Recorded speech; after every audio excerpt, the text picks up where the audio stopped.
Buenas tardes, bienvenidos a Políticas Públicas 2030, en el quinto año consecutivo del programa, en AM 1220 Secomedios. Y hoy tenemos como invitado al doctor Pablo Neira, director médico del Hospital Ricardo Gutiérrez. Y aparte, bueno, está Jorge Neira y el doctor Miguel Gesechi. Bueno, buenas tardes Miguel, buenas tardes Jorge, buenas tardes Pablo.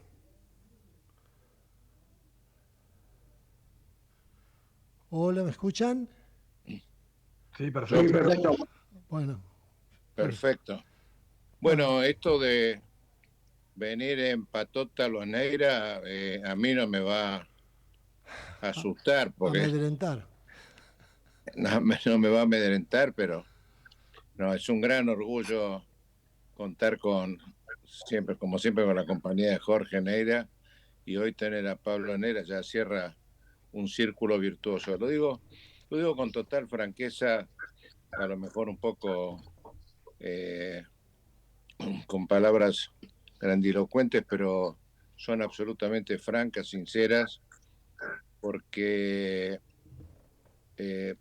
no sé, lo dejo a criterio de la charla, de lo que opine la sociedad.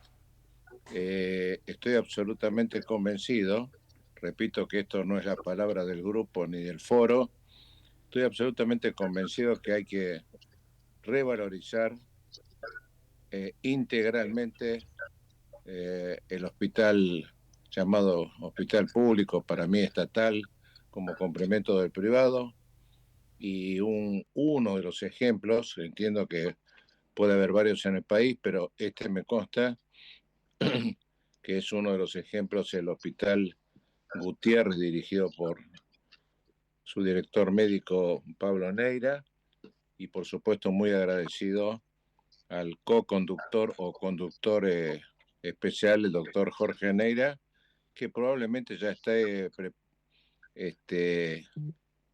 eh, probando sus nuevas responsabilidades próximas, ¿no? Así es. Jorge, gracias por todo lo que aportaste durante estos 5 años, y también por haber acercado con muchísima generosidad y sin ningún tipo de retaseos a un muy querido médico, ejemplo de gestión del hospital público como es Pablo.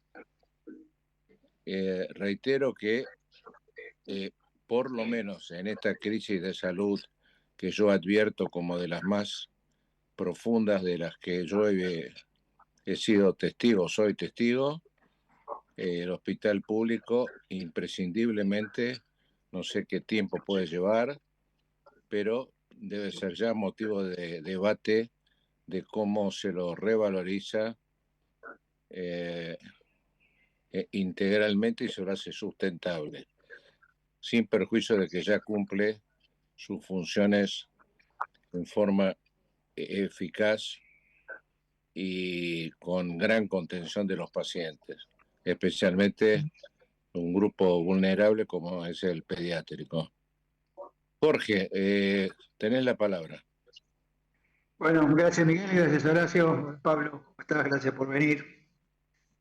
Eh, Esto que decía Miguel, el tema del hospital público, a mí me parece que es un tema muy interesante porque, sobre todo en esta situación de tanta crisis del sistema de salud, el hospital público parece que es el menos apoyado, ¿no?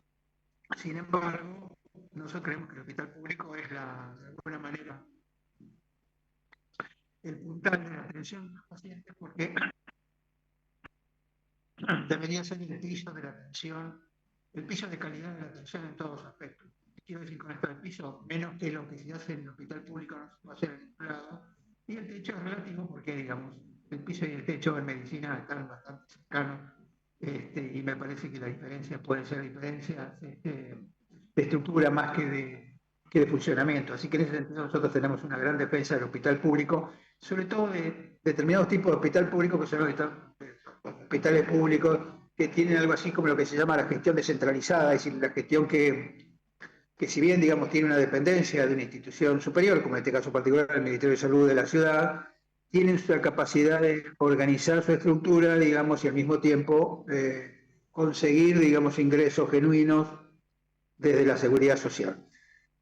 ¿Por qué elegimos esto como ejemplo? Yo siempre muestro como ejemplo los hospitales AMIC. El hospital AMIC es un hospital interesante porque es un hospital que tiene una importante porción de su presupuesto vinculado a la autogestión, y casi todos los AMIC, bueno, el más conocido, como ustedes conocen, es el Hospital Garrahan, pero hay muchos otros AMIC en el país, y me parece que es el modelo a seguir en el sentido de qué es el hospital que nosotros necesitamos. Y en ese sentido, tuvimos experiencia con dos situaciones. Una es que dentro de los hospitales públicos están los hospitales públicos pediátricos, que tienen como una, me gustaría poder escucharte a vos, pero tienen, me parece, como una pertenencia por respecto al personal mucho mayor que los hospitales de adultos. Parece que el hospital pediátrico tiene como una pertenencia entre sus profesionales que es interesante para tener en cuenta, sobre todo para todos los proyectos internos.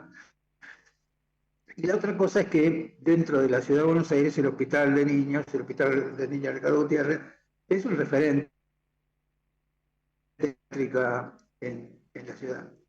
Así que me gustaría, Pablo, primero escucharte a vos, hospital de referencia en el sentido no solamente de la ciencia, sino de referencia para la calidad de la atención de los pacientes pediátricos en la ciudad hoy. Esta sería la primera cosa. ¿Cómo ves vos la inserción, digamos, del hospital con respecto a la calidad de atención, al acceso y a la calidad de atención de los pacientes? Bueno, ¿qué tal? Buen día. Buenas tardes primero. Jorge, Miguel, Horacio, gracias. Bueno, bueno, vos sabés bien, la gente sabe que hay dos hospitales de la ciudad de Buenos Aires, dependientes de la ciudad de Buenos Aires, que son pediátricos, que es el Elizalde y el Gutiérrez. Después está el Garrahan, que es un hospital SAMI que está en la ciudad, pero tiene una dependencia de Nación en el 80%. La dependencia que tiene la gente por los hospitales pediátricos es muy alta, sigue siendo muy, muy alta. Nosotros atendemos en promedio 60% gente de Gran Buenos Aires y un 40% gente de Ciudad de Buenos Aires. Y si bien para la población pediátrica de la Ciudad de Buenos Aires tenemos 1, 2, 3, que es el 1 serían los CESAC, que son los centros que están en los barrios, que se llama nivel 1, y el nivel 2 serían los hospitales generales agudos con internación pediátrica o con consulta pediátrica. Todavía existe una cierta dependencia de los pacientes por los hospitales de referencia, que son el Gutiérrez y el Elizalde. Eh, que está bien, porque fue historia del hospital, por todo lo que es la historia del hospital, pero en la actualidad sigue siendo eso muy importante, los casos que vienen, de hecho, que vienen al hospital, que nosotros tendemos a que se redistribuyan en los distintos niveles de atención, donde a los hospitales generales pediátricos vayan los de alta complejidad, así se hace una red mucho más eficiente.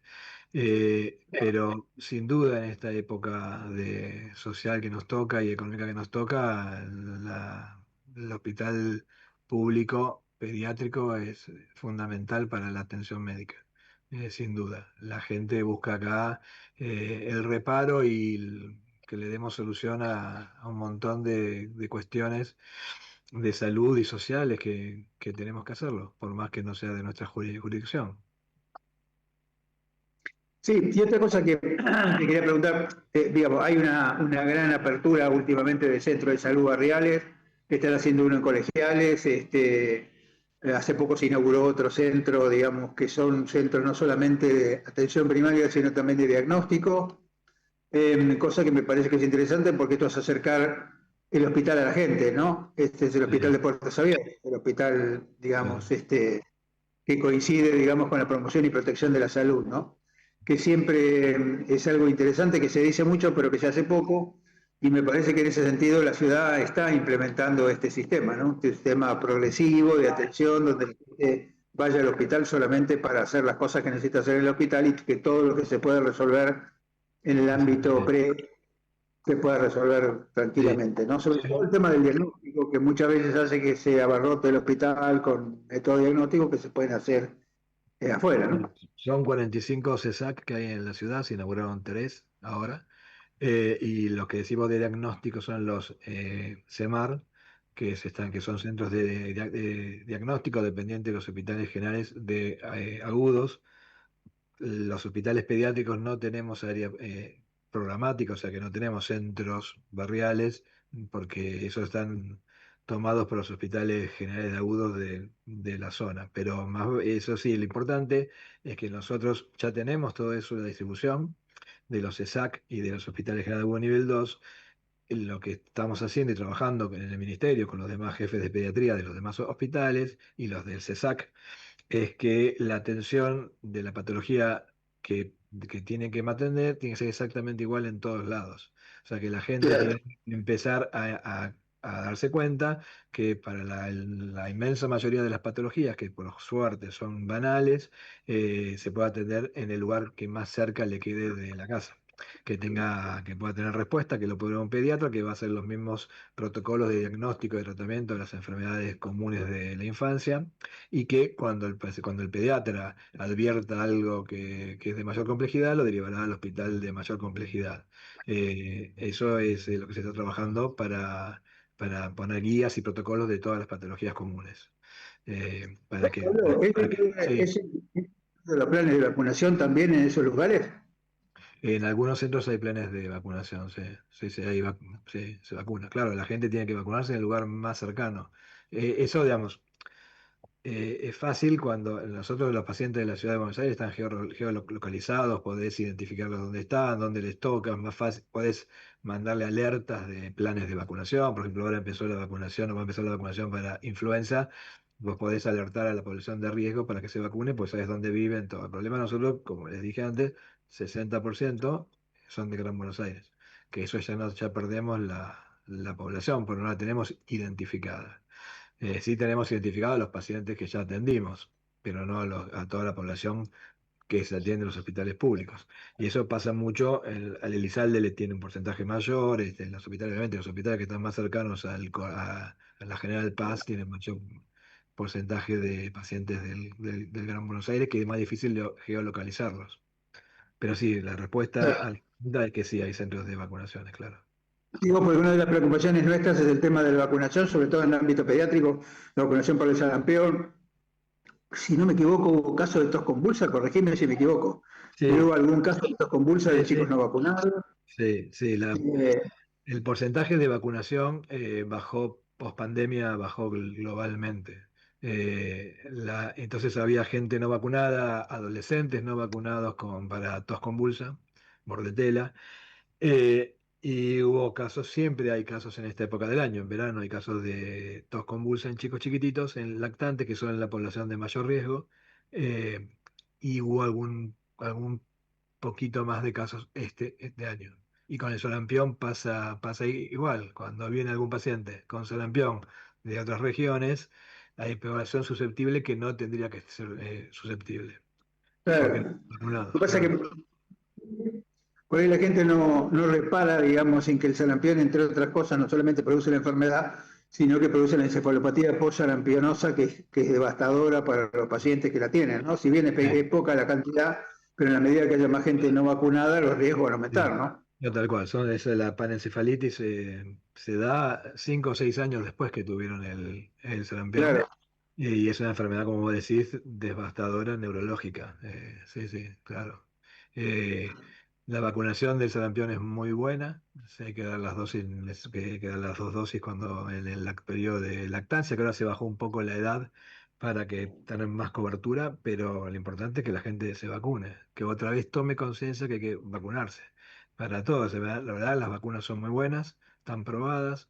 eh, pero hay que darlas, y están en el calendario, o sea que hay que dárselas. Ahora empezó la campaña de influenza. eh, bueno, lo mismo con el COVID, ¿no? El COVID se vacunó todo el mundo cuando fue la pandemia y ahora se vacuna muy poco. Hay que Sí, reforzar poca eso. circulación, ¿no? Este año algo que caracterizó, hubo poca circulación de dengue, poca circulación de COVID. Sí hay, Sí, digamos, el tema del clado este famoso de influenza. la gripe, de la nueva gripe, que es de mayor riesgo, por eso se adelantó la vacunación. Sí, sí. De cualquier manera, digamos, tiene más posibilidad de difundirse, pero no es más severo, con lo cual, digamos, lo que sí va a haber mayor cantidad de casos. Lo que tampoco sabe la gente es que la gripe en los adultos, sobre todo en los adultos mayores, produce lo que se llama enfermedad tipo influenza, que no es solamente la influenza, sino las neumonías asociadas a la influenza, que muchas veces son la causa de la muerte, ¿no? No se mueren por el virus, pero sí se mueren por las complicaciones. Tal cual. Bueno, vos sabés bien que yo vengo de la terapia intensiva pediátrica y, y la incorporación de las vacunas que hubo durante todos estos años demostró claramente la disminución del ingreso a terapia y de la mortalidad de pacientes en terapia intensiva. La vacunación para el neumococo, con las distintas vacunas que hubo para el neumococo. Y a la hora de la incorporación de la vacuna para el sincicial respiratorio en embarazadas, claramente demostró que bajó la incidencia de pacientes ingresados a terapia intensiva por estas enfermedades y la mortalidad, que la mortalidad en terapia o el ingreso a terapia intensiva pediátrica es mucho de pacientes de enfermedades respiratorias. Así que son de Sí, y impacto. luego el sincicial respiratorio tiene otro nicho, que son los adultos mayores, porque digamos, los adultos mayores son los viejos que están con los nietos, ¿no? Y uno Exactamente, siempre se termina pescando alguna de las cosas que tienen los nietos, que son claro, bueno, absolutamente predecibles y prevenibles. sí, todavía no está aprobada la vacuna en chicos de sincicial, pero sí en embarazadas en la semana 30 del embarazo, porque de esa manera protege con los anticuerpos, el pase de los anticuerpos Claro, maternos sí. al niño en los primeros meses de vida, hasta los 6 7 meses de vida, 8 que son la edad más crítica en chicos para tener su enfermedad grave por sincicial. Y después el otro grupo, como bien decís vos, son los mayores de 65 años, así que hay que vacunarse para el sincicial también, ¿no? Claro. Y la Fíjate, gripe me es lo parece mismo. interesante que comentes lo que se hacía antes con el tema de estos meses, a partir de mayo o junio, cuando empezaban las bronquiolitis, ¿no? Que había que preparar salas especiales para que tener la cantidad de chicos, para tratarlo. ¿Y eso qué Bueno, pasó? nosotros lo seguimos haciendo eso, los hospitales eh, con el Elizalde, el SAME y el Ministerio nos juntamos, ya empezamos en esta época del año, nosotros preparamos el plan de contingencia, bronquiolitis se llama, o ERAB, como se llama ahora la enfermedad respiratoria aguda baja, que la bronquitis es una de ellas. Y tenemos un plan de pasos, de camas de terapia intensiva, que es realmente lo más, el cuello de botella histórico que tenía el sistema. Claro, tal No tener cual. camas para terapia intensiva. Bueno, me acuerdo cuando vos estabas ahí, ¿no? Que el problema era las camas de terapia intensiva. Bueno, ahora las camas de terapia intensiva son muchas. Nosotros tenemos, ya el hospital nuestro tiene 30 camas, el ISALDE tiene 20, o sea, que tenemos muchas camas de respuesta. Por suerte, estos últimos años alcanzó con las camas y no hubo necesario, ¿te acordás? Hace muchos años que teníamos que salir al privado, que nos den camas porque de terapia, porque no, bueno, ahora Claro, tal cual. hace muchos años que no hace falta eso porque cada vez se internan menos en una patología banal de bronquiolitis, es más tratamiento ambulatorio. Pero se sigue haciendo, Claro, igual pero además de plan de contingencia, hay una sí. disminución del número de casos y de la gravedad con el tema de la vacunación de las embarazadas. Sí, sí. El año pasado, el número global de pacientes ingresados es más o menos parecido siempre, pero la gravedad fue menor. El año pasado fue el 25, tuvimos solamente 2 semanas de mucha tensión con un 90% de ocupación en terapia global, de todas las terapias del sistema, pero además teníamos un backup de 10 12 camas más en terapias intermedias, que Claro. las convertimos a terapia intensiva, pero bueno, no hizo falta, no fueron los otros años hace eso, 10 años atrás o 5 años atrás, los inviernos eran complicados para nosotros. Para los que hacíamos terapia intensiva pediátrica era muy complicado porque no había cama en ningún lado. Pero no, ahora está bastante bien. Tenemos, bueno, los sistemas de tratamiento. Para que es una idea, la mortalidad de bronquiolitis cuando hace 20 años, más o menos, 20 25 años en terapia intensiva era el 15% de los que entraban en terapia intensiva con ese diagnóstico. Y ahora es cercano al cero en todo el mundo, ¿no? Y acá también, o sea que cambió mucho también el tratamiento, las cánulas de alto flujo, un montón de cosas que se hacen antes que hacen que los pacientes no ingresen a terapia intensiva tanto. Cambió bastante, por suerte. Perdón, ahí quisiera sería ver qué cantidad de pacientes ventilaron. ¿Disminuyó la cantidad de pacientes ventilados o la proporción se mantiene? Se ve que no bajó. Digamos, nosotros veníamos de una terapia de 18 camas, donde teníamos un porcentaje de ventilación mecánica del 80%, más o menos, que es muy alta comparada con cualquier terapia intensiva mundial, era muy alta. El promedio de ventilación mecánica en las terapias de, de- de afuera es más o menos 40-50%, no mucho más que eso. Cuando pusimos 11 camas más de terapia intensiva, obviamente nos bajó el porcentaje de cuidados y de ventilación mecánica. Y se cambió el concepto, que tanto peleamos ustedes primero, después nosotros, de cambiar el término de terapia intensiva por cuidados intensivos. Porque claro, nosotros cuidamos. Claro, Entonces no era si no estaba para, como decíamos, si no está para ventilar, no está para terapia, y no, la verdad que no. Y eso demuestra que los pacientes ingresan antes a terapia intensiva o a cuidados intensivos y por lo general no tienen que estar en un respirador, no hace falta, pero igual estar en cuidados intensivos 2 o 3 días y eso tener más camas y bueno, pero seguir.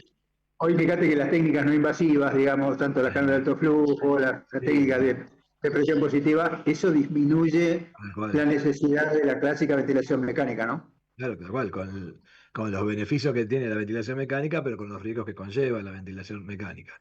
Claro. Bueno, como toda la invasividad en cuidados intensivos se hace mucho en pacientes críticos, cada vez hacemos más cosas, por suerte, más tecnología, más aparatos, hacemos mucha invasividad cuando hace falta, pero en el porcentaje mayor no hace falta y usamos técnicas más no invasivas que tiene las ventajas, por ejemplo, la presión positiva no invasiva, tiene la ventaja de la presión positiva y las ventajas de no tener las complicaciones de la presión positiva invasiva.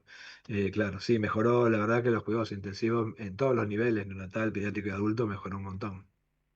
Y Pablo, otra cosa que me parece muy importante, ya te dejo, Miguel, quiero cerrar esto, porque me parece que Sí, es muy importante, es que todo esto está claramente vinculado con la vacunación. Parece mentira, ¿no? Pero si nosotros lográramos tener una vacunación mayor de todos los grupos, digamos, de riesgo, esto podría disminuir significativamente era, mucho más. pero sin duda, hace muchos años se presentó un trabajo en una revista científica sobre trasplante de hígado, donde mostraban los beneficios del trasplante de hígado, todo, y la población era un porcentaje muy alto de insuficiencias hepáticas agudas por hepatitis A. Y uno Claro. de los editores que comentó el artículo puso, ¿por qué no vacunan que es más fácil? Claro, bueno, una vez Claro. que se Pero incorporó no solamente es más fácil, este es el tema de la costo bueno, efectividad. Alemania, ni hablar, bueno, dijo, digamos, diciendo como una chanza, porque la incorporación de la vacuna de la hepatitis A ya hizo que no haya hepatitis fulminante. Yo no vi más hace 20 años. Nada más, Claro. entonces son pacientes que tienen que ir a trasplante. Ahora se trasplantan a otro tipo de pacientes. Digo, porque todo esto, viste, con el tema de la famosa hesitancy, como se dice en inglés, de las vacunas, ¿no? El tema de la duda de las vacunas. Yo creo que la comunidad tiene que conocer esto, porque conociendo esto, no hay ningún motivo para no darle la vacuna No, a sin alguien. duda. Mira, Evitas enfermedades muy graves que lo pueden poner en riesgo de muerte a la persona y sin que duda. además es una cosa simple porque se resuelve con un pinchazo. Mira, todo lo que vos estás diciendo, yo siempre, de todo eso coincido con todo. A mí una persona, un viejo médico hace muchos años, conocido mío, me enseñó algo que es que por cada peso, dólar que se gasta, Sí, señor. se, se agarra 6 en el tratamiento. Sigue estando esa persona vieja, pero Sí, es sí, así, cómo no, realmente. cómo no. Ah, la conoces. Ahora es porque además es costo efectivo. Además de todo lo que significa para la salud, para el bienestar del paciente, para todo, además es costo efectivo. Se gasta muchísimo menos en el tratamiento del paciente. Así que sin duda la vacunación, bueno, los pediatras somos pro vacunas, o sea, de base, particularmente yo, si no me echan de casa, así que tengo que sí, tengo que ser pro vacuna, claro. No, no, pero son de Pero buena. ¿sabés qué pasa? Yo creo que, no sé si todos los pediatras, no sé si todos los pediatras participan de esto. Quizás los pediatras de consultorio que no ven estas situaciones de tanta gravedad, no tienen la convicción necesaria como para actuar sobre sus pacientes e insistirles sobre este tema. Nosotros estamos muy preocupados aquí en la es central, digamos, a la actividad médica que la gente se vacune, ¿no? Mira, nosotros para, para influenza y cuando vos vas acá al hospital, bueno, se meten en el programa y se fijan qué vacunas faltan, o sea que te dan todas las vacunas que le falta y la verdad que se vacunan, están vacunados 200, 300 personas por día, el personal de salud. Sé que es bastante importante, por suerte. Ojalá que se replique en todos lados. Sí, es una población protegida, por aparte si se vacuna un porcentaje importante, está el efecto rebaño, que no circula la enfermedad y protege a los que no están vacunados, que pueden ser Claro. por elección, que no se vacunan por los motivos que crean, o también por edad, que todavía no les toca, sobre todo a algunos chiquititos, algunas vacunas no les tocan, y esa población hay que protegerla con el efecto rebaño. Eh. Sí, sí. Miguel, quería preguntar algo. Eh, Pregunto y si te parece, Jorge, tomamos un minuto para el corte, si te parece bien. Eh, Dale. Pablo, vos ¿hace cuánto tiempo que estás en la pediatría, digamos, en la terapia intensiva, no solamente en la dirección del hospital? O sea, Mira, sí, yo entré en el hospital, yo me recibí en el 89, entré al hospital en la residencia de pediatría en el año 90. En el año 95 entré a la terapia intensiva, pasé por todas las etapas de médico de guardia, de médico de planta, de jefe de terapia, hasta el año 2023, que estoy en la dirección. bueno, me gustaría, y lo tiro, como se dice en radio y televisión, para contestar después del corte. Mm. ¿Advertís algún cambio notorio en la conducta social, o sea, la conducta de los padres o cuidadores o familiares cercanos respecto a la resistencia o no a la vacuna?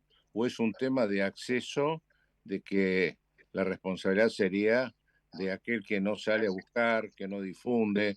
Eh, Me gustaría saber qué percibís vos como profesional de la salud, si hay un cambio social en cuanto a adherencia o no a la prevención a través de la vacuna, que por lo menos desde este programa, el último con Eduardo López, Jorge trató de agotar todas las especialidades y patologías.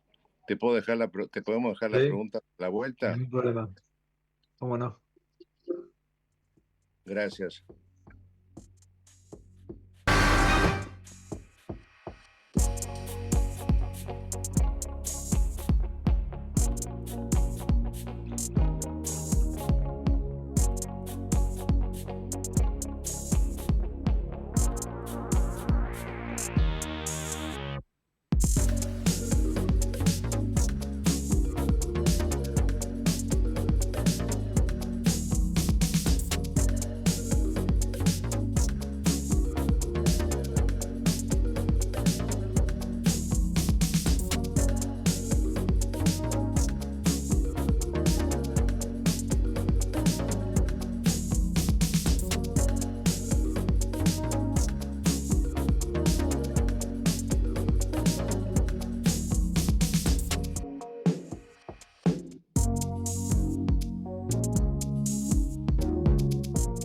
Ecomedios.com AM1220. Estamos con vos. Estamos en vos. Ahora, visitar Catamarca es más fácil que nunca. Te presentamos Visit Catamarca, la nueva plataforma donde podés planificar tu viaje y comprar paquetes y experiencias directamente de agencias y prestadores. Entrá a Visit Catamarca y empezá tu próxima aventura. Catamarca, más que un paisaje, todos. Catamarca, hermosa por naturaleza. Ministerio de Cultura, Turismo y Deporte. Informate en ecomedios.com. Seguinos en TikTok, @ecomedios1220.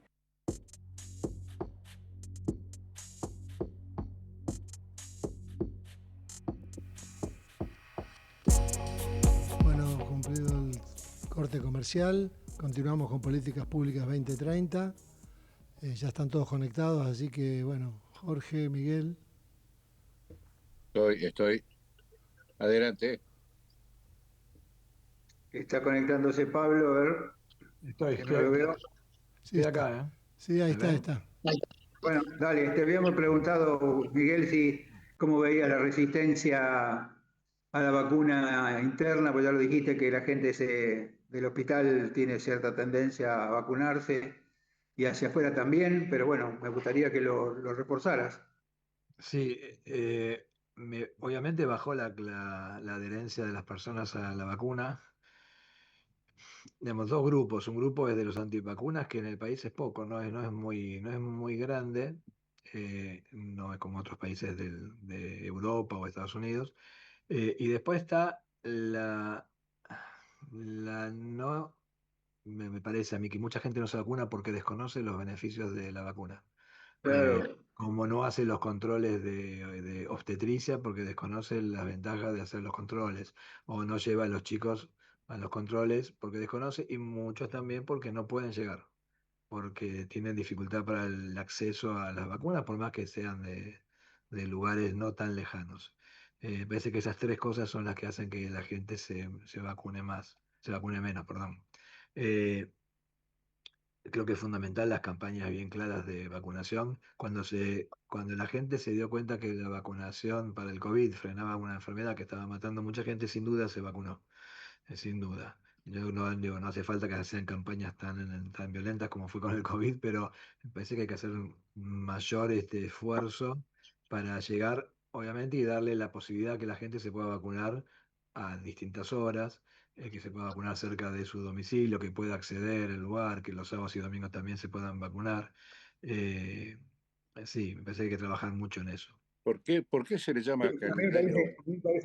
a mí me parece que un tema fundamental, como vos decís, de la promoción y protección de la salud es Sí. la búsqueda del paciente para vacunar.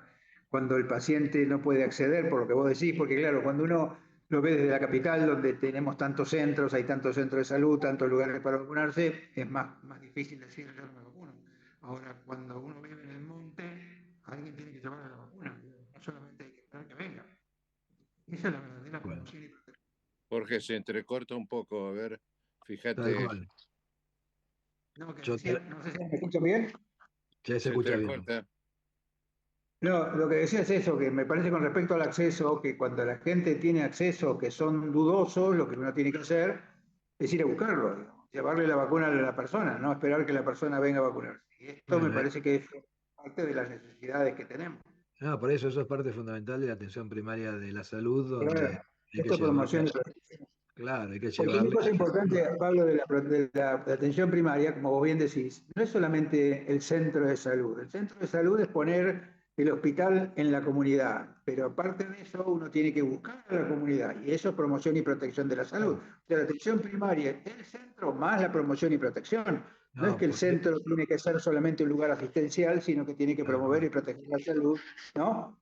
No, por eso es tan importante los ESAC, que son los centros del barrio, porque abren a la salud del barrio. Entonces, Claro. ellos saben la población que tienen, saben los nacimientos que hubo en la población de ellos, las personas grandes, las personas, y tienen que ir a chequear que todos se hagan los controles, las vacunas, todo lo que sea necesario. Para eso es importante. Eso es de tarea fundamental. Por eso, digamos, la atención primaria, siempre al principio la gente lo veía como algo menor, y no, es la verdad el 90% de toda la atención de salud de una población. Es fundamental el trabajo de ellos. Claro, sí, tal Por cual. eso está, todos los centros que se están abriendo es importantísimo porque son los que van a permitir, bueno, los que están permitiendo que la población de la ciudad sea más controlada, que tenga acceso a todas las cosas de salud, ¿no? Sí, sí, coincido. Bueno, volvamos al hospital, porque acá tenemos como Ah, 10 preguntas de Roberto Borroni, que mandó una sí, cantidad las vi. importante. Y a mí me parece que, bueno, todos no le podemos contestar, porque hay algunas cosas que tienen que ver con políticas que no corresponden al hospital solamente. Pero sí me gustaría, por ejemplo, el tema del hospital vespertino. ¿Cómo ves el tema ese? ¿Cómo se está avanzando? ¿Hay posibilidades de que el hospital empiece a tener más actividad que la actividad clásica de la mañana? Buena pregunta, buena pregunta. El hospital, bueno, está bien, los hospitales de la ciudad, el mío, por ejemplo, el hospital de niños, históricamente tenía consultorio vespertino de algunas pocas especialidades de clínica. Eh, yo recuerdo que nosotros tenemos un grupo de residentes muy importante, donde se tienen que formar en distintas especialidades y obviamente la atención ambulatoria es muy importante, entonces siempre había consultorios de pediatría clínica hasta la tarde. Y de a poco empezamos a incorporar especialidades. Por suerte ahora tenemos bastantes especialidades de guardia durante la tarde, dermatología, estamos incorporando oftalmología de consultorio, otorrinolaringología de consultorio, neurología algunos días ya atiende también a la tarde, neurodesarrollo, adolescencia. Y la idea nuestra es que todas las especialidades de soporte también se puedan estar a la tarde, porque como nosotros tenemos muchos pacientes con condiciones crónicas complejas, cuando van a la atención, es importante tener los interconsultores para así el paciente en el mismo día hace todo lo que tiene que hacer y va a todos los consultorios. Así que bueno, estamos trabajando en los consultorios para tener a la tarde. Y lo estamos Y Pablo, aumentando. si tuvieras que hacer un porcentaje de qué cantidad de gente va a la mañana y cuánta gente va a la tarde, ¿cómo se divide eso? No, el gran porcentaje todavía sigue yendo a la mañana. ¿Por qué sigue yendo a la mañana? Y sigue yendo llega tempranísimo porque cree que tiene que ir a hacer la cola histórica. Nosotros estamos desterrando todo eso para tratar que la gente no venga a pedir turnos al hospital, porque no tendría que hacer falta venir a pedir turnos, que se pueda hacer por el 147 o el 0800. Eh, Bueno, igual hay la que ver que gente. no todo el mundo, no tiene el mundo tiene el acceso electrónico, ¿no? No, no, estamos de acuerdo, pero un pequeño porcentaje sería que tiene que venir. Y que tampoco tendría que venir a las 5 de la mañana, porque a las 7 de la mañana, 8 de la mañana, cuando está en el tótem, está en los mesones que dan los turnos, ya está, no hace falta venir tan temprano. La gente todavía sigue, como lo que decía al principio, la gente sigue viniendo muy temprano al hospital de niños porque ahí lo van a atender. Y nosotros tenemos que la gente que viene con alguna consulta, con alguna duda, yo siempre digo, se tiene que ir con una respuesta. Que la respuesta puede ser que el turno que quiere pedir de una cosa que no es urgente puede ser diferido o puede ser más temprano si va al CESAC que queda cerca de la casa, depende de la patología que tenga. Pero todavía la gente viene muy temprano, se queda y a la tarde viene menos gente. ¿Por qué? Porque la respuesta que era a la tarde no era la misma que era a la mañana porque faltaban los interconsultorios. Ahora nosotros estamos poniendo consultorios vespertinos de muchas especialidades. La idea con nuestra, con el tiempo, es hacerlo hasta la noche, todas las especialidades. Bueno, eso todavía tenemos que hacer un recorrido un poco más largo. Y con respecto a las prácticas médicas, era lo mismo, las cirugías, muchas de día y de tarde son las de guardia.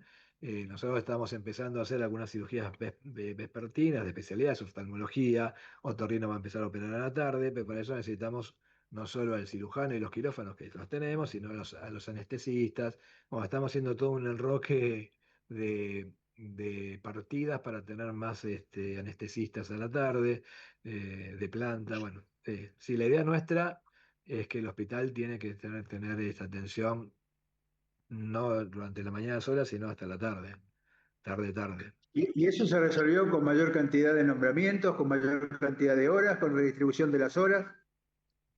Con todo eso. En algunas, claro, había algunas especialidades, no importa cuál, es que nuestra capacidad de atención con el recurso humano que teníamos era ese, no podíamos más porque los médicos tenían todas las horas cubiertas entre cirugías y consulta, entonces ahí logramos reubicar 3 cargos nuevos de planta para que tengan eso. En algunas otras especialidades, lo que hicimos fue cambiar las partidas de algunas personas que se jubilaban y que ya la función no era necesaria ahora, que fueron muy útiles en su momento, pero ya como el hospital y la medicina cambió, hay algunas especialidades que no necesitan tanto caudal y otras necesitan mucho más caudal. Lo que estamos haciendo es reformular algunos cargos. ¿Y cuál era la otra que me preguntaste? O sea, la partida, cambiamos partidas, aumentamos en algunos casos dotación y en algunos casos con suplente de guardia, porque algunas especialidades no están en guardia, porque no había de guardia, o sea que es más complicado abrirle algunas especialidades de guardia, pues no hay. Entonces cambiamos con suplentes. Sí, el suplente de guardia es una falacia en el sentido de que tiene que tener una resolución administrativa, ¿no? Porque eso Claro. es, si no, una cosa transitoria que habría que resolver, pero me parece que es interesante como un hospital, o sea, este hospital prácticamente se puede considerar que atiende todo el día, con lo cual es importante porque es un modelo a seguir que el hospital, Roberto en algunas cosas insistía si los médicos del hospital podrían atender sus pacientes en los consultorios. Bueno, ya eso es una cosa que Claro. depende de otro tipo de política, que me parece que no es solamente la política específica del Gutiérrez, pero sí me parece que la posibilidad de la extensión del hospital hacia la tarde. Y esto que vos decís de que la gente va a la mañana, la gente está acostumbrada a ir a la mañana porque lo habituaron a ir a la mañana. Claro, tal Y cual, por además, eso, sin duda. nadie le dijo en ningún lado que no hacía falta que fuera a la mañana porque tiene la posibilidad de atenderse en el resto del día. Con lo cual, otra vez, nosotros en el sistema de salud nos hemos olvidado de involucrar a los pacientes, porque serían los mismos pacientes los que tendrían que insistir en que pueden atenderse de otra forma. Es decir, la participación de los pacientes en las decisiones de salud son muy importantes porque tienen que ver, digamos, con que los pares son los que de alguna manera tienen que comunicar o ayudar a comunicar al resto algunas decisiones de salud, porque si vos cambiás el horario y nadie se entera, más gente va a venir a la mañana. Bueno, sí, O sea, seguro. Seguro. Y ¿eh? vienen en la mañana, por más que tengan turno a las 11 de la mañana, por la duda vienen a las 8. Entonces, Claro. por las dudas, y están, yo recorro bastante, sabés que soy bastante inquieto, que voy caminando por todos lados, y yo le pregunto a ese señor, ¿desde qué hora está? De las 4 de la mañana. Digo, ¿para qué viene a las 4 de la mañana? No, porque bueno, acá era así antes, bueno, pero ahora no hace falta. Digo, vaya a tomar un café, vos vuelva, porque me da pena. Pero obviamente que la gente hace las cosas porque así era. Claro. Bueno, es un camino muy largo el que tenemos que recambiar una cultura del hospital. Que hay que decirle que puede venir más tarde, que tenga turno, tiene que venir con los turnos para si no viene de más. Bueno, de a poco lo vamos a ir logrando, seguro, seguro. Pero Sí, bueno, me parece volviendo al que tema. estamos en- Volviendo al tema de esto, las especialidades ahora de la tarde, estamos empezando hasta las 4 de la tarde, estamos empezando ahora, varias especialidades que van a empezar a atender ahora a la tarde, y nuestra idea es cuando tengamos las especialidades más importantes, todas trabajando hasta las 3 4 de la tarde, ir de a poco tratando de avanzar en el horario. Pasa que también los médicos trabajan afuera en el privado. Y claro. claro, tenemos también, pero nosotros le damos la opción a los que se incorporan nuevos, por más que se incorporen porque por la jubilación del anterior, que puede tener las horas que tiene, que son 24 horas efectivas, las puede hacer a la tarde, que no es como antes, que si no vas a la Claro, mañana. bueno, esa es una cosa, eso es otro mito, digamos, que era el hospital a la mañana y Claro, a la tarde el consultorio, ¿viste? Que es claro, un tal cual. mito está arraigado de hace 100 años, cuando era la vieja Pero, medicina, y la gente no, considera, yo siempre decía, si yo tengo un trabajo en el hospital público a la tarde, puedo ir al sector privado a la mañana y claro, tal resolver los cual. problemas y nadie me va a decir nada. Pero aparte puede ser, lunes, miércoles y viernes viene a la tarde, martes, jueves a la mañana. Claro, Bueno, obviamente es más fácil a los que ya están hace muchos años habituados. Esto fue como la guardia de 24 o de 12 horas. Nosotros claro, con la sí. guardia de 24 horas es muy complejo para una persona que esté todo el día sin dormir. 24 horas, los que hicimos guardia sabemos que es medio complicado estar despierto 20 horas después con la misma capacidad. Nosotros pensamos que 12 horas es una buena cosa, pero cuando en terapia yo le pregunté a todos los médicos, que eran 30 y pico, y perdí por goleada, no querían saber nada de Claro, pasar de 24 a 12, pero los nuevos que ingresan, voy a decir, bueno, mirá, ponete 12 horas un día y 12 horas otro, y dividite y estamos bien, descansás y lo mismo. Y la gente nueva de a poco lo va incorporando, eso de hacer 12 y 12. sí, a mí me parece que hay resistencias que son prejuiciosas, pero yo también pasé por la misma situación. En el Claro, Fernández tuvimos la suerte de que la gente entendió el tema de los horarios, quizás fue uno de los más fáciles para cambiar los horarios de 8 horas, incluso en el Fernández eran de 8 horas, el turno, digamos. Así que bueno, eso tiene sus bemoles, tiene sus discusiones, pero uno siempre le encuentra la vuelta para decir que no sirve si no quiere, pero no, tal es cual. primero porque no quiere, no porque le busca la vuelta porque no quiere, no porque Bueno, no sí, quiere sí. porque le buscó la vuelta, ¿no? Así que a mí me parece que es un tema importante. ¿Qué pasa con el pabellón Gómez? ¿Cómo anda el Gómez? ¿Cómo, El viejo Gómez. eh? El viejo Gómez, mira, te podría El mandar una viejo foto que Gómez. saqué con la foto con el candado puesto. Ya vaciamos el pabellón Gómez, que es este pabellón con 3 salas de clínica, 60 camas de pediatría, neumonología, hemoterapia. Reubicamos en el hospital, ya están reubicados hemoterapia en otro lugar, odontología y neumonología. Falta, mañana terminan de ensamblar los módulos, los modulares de los consultorios de neumonología. Son unos trailers con 8 consultorios que ya están, ya lo empezaron a ensamblar el lunes pasado, pero son módulos muy grandes. Los que se acuerdan de la SUFU que estaban en los hospitales a por COVID, son un poco, son más grandes y un poco mejor, con nada, aire acondicionado, piso, bueno, todo como un consultorio moderno, con conectividad, con, bueno, ahí ya también el viernes ya termina de mudarse eso y ya esta semana que viene empieza el cerramiento de la obra para empezar. Es una obra estimada en 20 meses. eh, y bueno, a esperar, ya está, ya empezó también y las salas de clínica pasaron a las salas quirúrgicas, con esta cosa del Hospital de Cuidados Progresivos, o sea que ya después van a quedar ahí. Hay que yo siempre los felicito y les agradezco profundamente a los cirujanos y a los clínicos, que la comunión fue mucho mejor de lo que me imaginé. Yo me imaginé que Mirá, íbamos a tener víctimas entre los médicos y no, la verdad que se pusieron del lado del proyecto de mejora del hospital, como es este pabellón que va a ser una cosa muy importante para nosotros. Obviamente no es que están todos felices y contentos bailando, pero se no, están pero es un cambio adaptando. conceptual, es un cambio eh, conceptual, porque digamos, el cambio conceptual del Hospital de Cuidados Progresivos, donde el centro es el paciente y no el profesional. Tal cual, Que la tal gente cual. tiene que empezar a darse cuenta de que no es el dueño del hospital, sino que el hospital tiene que Pero, fundamentalmente estar destinado a la tal atención. cual, pero era un pabellón que cumplía 100 años. Y, Claro, sí. y muchos lugares, médicos de mi generación, de amigos que estuvieron en neumonología 40 años de su vida ahí, nada, se tenían que ir de ahí. Después vuelven, pero vuelven a un lugar totalmente distinto, mucho más moderno, mucho más. Y bueno, le daba tristeza dejar el lugar donde estuvieron toda su vida trabajando. Pero bueno, se adaptaron, se acomodaron. Bien, bien, así que Sí, ahora además empezamos. me parece, por ejemplo, en el caso especial de neumonología, ¿no? Que tuvo toda esa historia de la terapia respiratoria, de la esa cosa, eso fue muy fuerte para ellos, digamos, fue muy fuerte para todo el tema del concepto que están en un ámbito de cuidados críticos, que puede ser cuidados críticos neumonológicos, no, pero eso es una decisión aparte, y me parece que, pero sí el ámbito tiene que ser No, diferente, no, y sí. esto me parece que Y es como vos decís, es gente muy reconocida internacionalmente. El jefe es un tipo, una persona muy reconocida internacionalmente.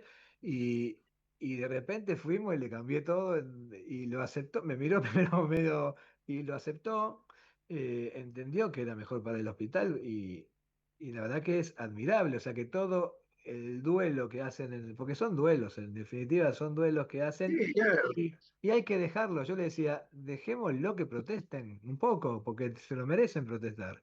Bueno, ahora ya están en la etapa en que ya se están mudando, y que van a trabajar perfecto como trabajan ellos, van a hacer las cosas que hacen que son fantásticas, lo mismo que hemoterapia, que odontología, que endoscopía, que la sala. Bueno, y volverán después, algunos sí, otros no vuelven al Gómez, pero con un concepto de atención que va a ser distinto, Claro, es que diferente. va a ser que la calidad de atención, que la equidad de la atención va a ser no solo declamatorio, sino que va a ser una cosa real.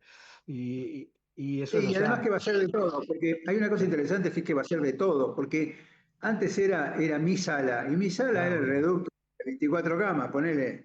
Y No, ahora claro. la sala es el hospital, digamos, y ellos Bueno, van a trabajar en el hospital, y yo creo que eso le da una pertenencia diferente, ¿no? yo lo sufría cuando estaba de guardia en terapia y me faltaba un respirador, iba a buscar la otra terapia no polivalente, otra y decía, no, este es mío. Yo decía, pero necesito yo si vos no lo estás usando. Nosotros, desde el primer día dijimos que las cosas son del hospital, y son del hospital, no son de ninguna sala en particular, son del hospital de los pacientes, en realidad son para los pacientes Y yo que... creo que, por ejemplo, las áreas de cuidado crítico deben ser todas iguales, digamos, estar en el mismo lugar, independientemente de quién coordine funcionalmente una parte, Sin ¿no? duda. Es más, yo hasta te diría que ni siquiera debe estar sectorizado, porque cuando vos estás sectorizado y resulta que necesitas un paciente de un sector y no tenés cama en ese sector y tenés la cama al lado disponible, no vas a dejar de internarlo porque esa cama disponible pertenece a otro. Y No, esto es lo que hace que en poco tiempo estén los pacientes tan mezclados que se den cuenta que en realidad ellos son los responsables funcionales, pero no los responsables estructurales. a nosotros, vos sabés bien que nosotros tenemos una terapia polivalente, una cardiovascular que tiene que estar separada, que eso sí tiene que estar separada Sí, de los bueno, esa es la cardiovasculares, característica. por las características, porque tiene el tórax abierto, por las cuestiones que sea, y una Ah, neonatal que también tiene que estar separada. Pero la polivalente, y eso fue lo que me ayudó a mí en que entiendan cuál era el concepto de cuidados progresivos. Digo, en terapia claro, intensiva, ahí no me preguntaban de qué especialidad era, iban todos a la misma. Bueno, así tiene que ser el claro. resto del hospital. Así que sí, sí estoy de acuerdo, tiene que ser todo, Jorge, polivalente. ¿me permitís Sí, una pregunta?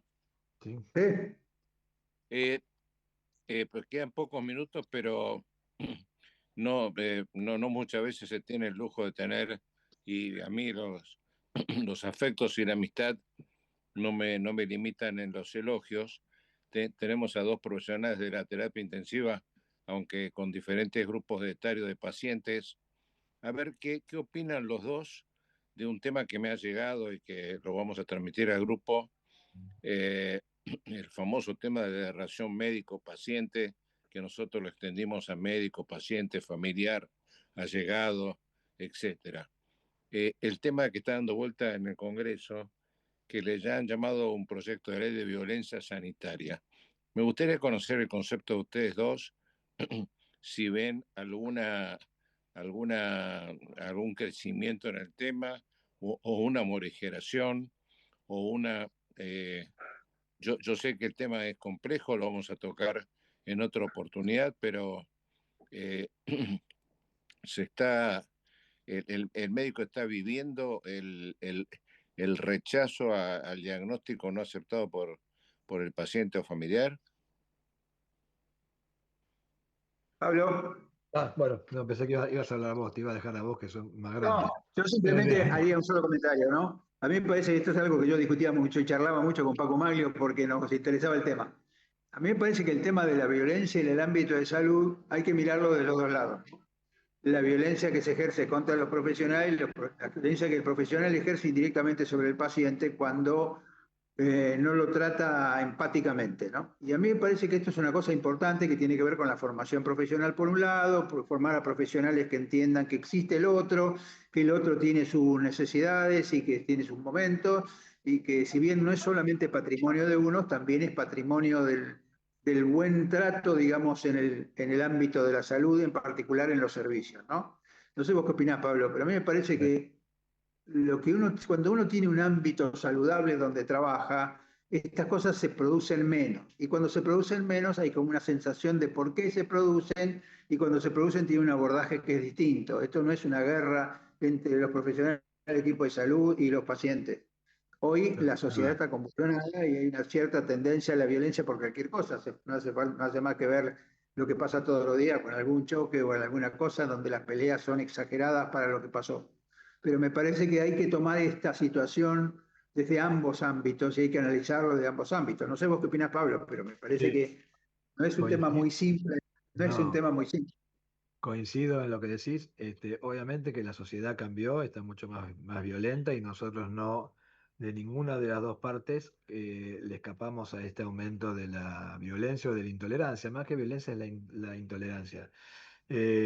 Nosotros en terapia intensiva puntualmente siempre trabajamos mucho el tema de la relación médico-paciente, médicos que en realidad Claro. son familiares, nosotros más que los pacientes hablamos con los familiares cuando podemos hablar con los chicos también, obviamente, pero trabajamos mucho el tema ese muy preventivamente.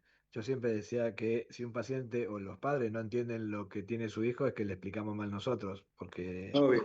uno tiene que explicarle las cosas para que los padres y madres entiendan en un momento tan complejo para la vida de un chico. Yo siempre lo censo, el termómetro que tengo es las veces que viene la gente a la dirección a poner alguna queja. Eh, no son muchas, por suerte, la verdad que no son muchas para la cantidad de pacientes que atendemos, no son muchas, pero y a veces los padres no tienen la razón en lo que están diciendo, y a veces sí. Y cuando tienen razón, las veces es por falta de escucha. Escucha, Claro.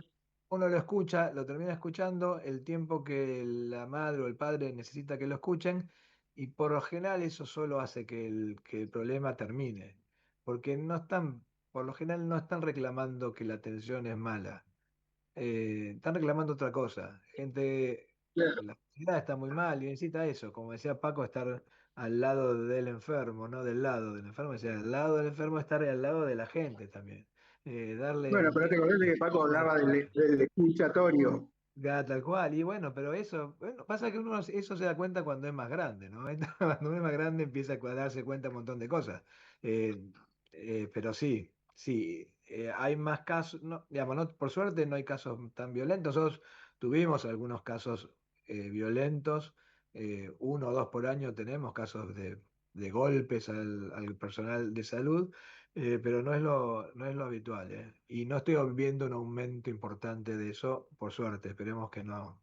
Sí, y está resuelto el tema de la seguridad de la institución, es decir, la institución tiene seguridad como antes era, seguridad privada Nosotros, y seguridad. segu- no, nosotros tenemos seguridad privada que es una empresa que cuida los bienes del hospital. O sea, no tiene ninguna injerencia en los problemas de las personas. Es un problema. Tenemos también muy buena relación, en nuestro caso con la comisaría de la ciudad, de la 2B, tenemos muy buena relación con el comisario, tenemos acceso a ellos rápidamente, y además tenemos los pacientes que están ingresados tenemos algunos pacientes con problemas de salud o de sociales o de adicciones que están con un policía de guardia, y también tenemos, pero que se dedican al chico solo. No tenemos seguridad policial en la puerta. No. Bueno, no me gustaría que un corte sin de agradecer, con un fuerte abrazo y felicitaciones a los hermanos Neira, y pero muy agradecido. Jorge, de tus últimas palabras. Un solo comentario que la verdad que nos quedamos a mitad de camino porque íbamos a hablar de las mejoras administrativas, financieras, contables. Para eso necesitamos otro programa entero porque me parece que es muy interesante analizar, digamos, la nueva gestión económico-financiera, ¿no? El viejo hospital que recibía solamente la plata del ministerio, sino cómo se pueden gestionar las cosas de diferentes maneras. Gracias, Pablo, muchas gracias como siempre. Está mal que yo te lo diga, pero bueno, yo te agradezco muy especialmente que estés acá con nosotros. Vos sabés que este es nuestro espacio y bueno, nos veremos. Yo creo que nos quedamos a mitad de camino, Miguel, así que tenemos otro. Bueno, Muchas gracias a los dos, muchas gracias Miguel, muchas gracias Jorge, te agradezco por la invitación. Cuando la agenda de Pablo lo permita. No, cuando quieran ustedes, por favor, Miguel. Gracias Jorge, gracias Pablo, un abrazo grande. Igualmente, gracias. Chau, chau.